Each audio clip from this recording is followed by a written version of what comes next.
don't have the galaxy brain that you have, Luke. But so so isn't aren't there times when just simple common sense should win, just win the day easily without any fuss? And if you have an institute of virology in the middle of a city and this strange virus appears in the exact same city where there's an institute of virology that has most likely escaped, you know, isn't this a time when common sense is just the correct thing to follow? Maybe, but at the same time, there was a big wet market nearby, and a lot of bad viruses have emerged out of things like wet markets. In fact, every major pandemic and devastating virus that we've had for the past 100 years most likely has come from China, and very likely come from things like wet markets. So that's why I'm kind of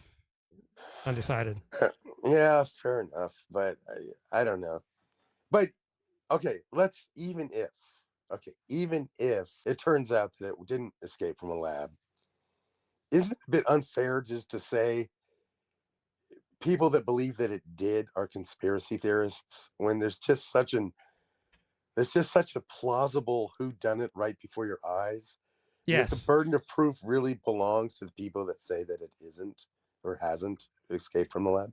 Well, I wouldn't say the burden of proof primarily falls on either, but I would say that dismissing people making the case for lab leak and the kind of ad hominem attacks and calling them grifters and conspiracy theorists, I don't agree with that. Okay, fair enough. But then, all right, so part two, follow the money. Isn't that the ancient principle of journalism? Yes. If you and it always seems as though those with the most to lose, and I mean financially, forget about prestige and all those other things, Hmm. just plain old dollars and cents, those with the most to lose have the most invested interest in promoting the thesis that continues their funding, right? Yes. And isn't it clear and you outlined this perfectly, that they can always use their expertise as a shibboleth to hide behind the fact that they're just simply trying to keep that income coming so they don't have to live in a neighborhood filled with super predators, Yes.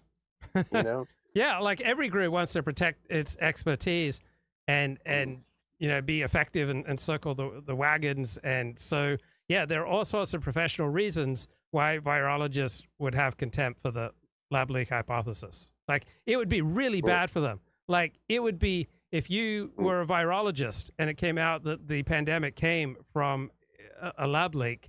I mean, your status would plunge. Like some people would be spat on. I mean, I think 5 years from now, this is just going to be a joke that it was even like an opposite case would have been considered, you know, a non-lab leak theory would have even been considered. And the same thing goes for global warming. It's this exact same thing, Science is funded by national science grants, or was it Yeah, from the but from the government. Yeah, largely from the from the government, government. right? And there's so many projects tied to this global warming, hypothesis that, they've circled the wagons around this. And then this circling of the wagons is in itself seen as evidence, the Yes. famous 97%, you're threatening the process of science itself. You're Yeah. not, you're threatening, the funding base of science.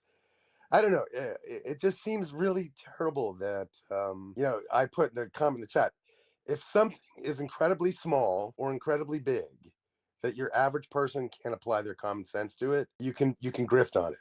If you Yeah, need a special expertise to understand this phenomenon, it just opens the door to, grifting. it does, but I'm also skeptical of how powerful the emotions that are developed when I think of the possibility that this was a lab leak. I mean, it feels so good. It feels so good, and it also feels so good that to think that global warming is a hoax and a conspiracy.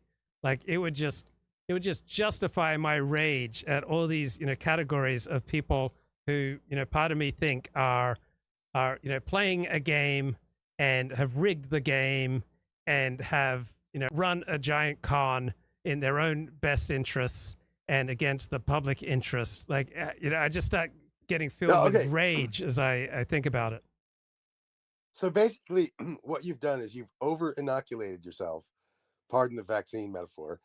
You've over inoculated yourself against the possibility of there ever being a conspiracy. No, right? I just want to be aware of the emotional tug that one side has for me. Like, I get no emotional payoff if COVID turns out to have natural origins. Right? That does nothing for me emotionally. It does nothing for my show. It does nothing for my worldview.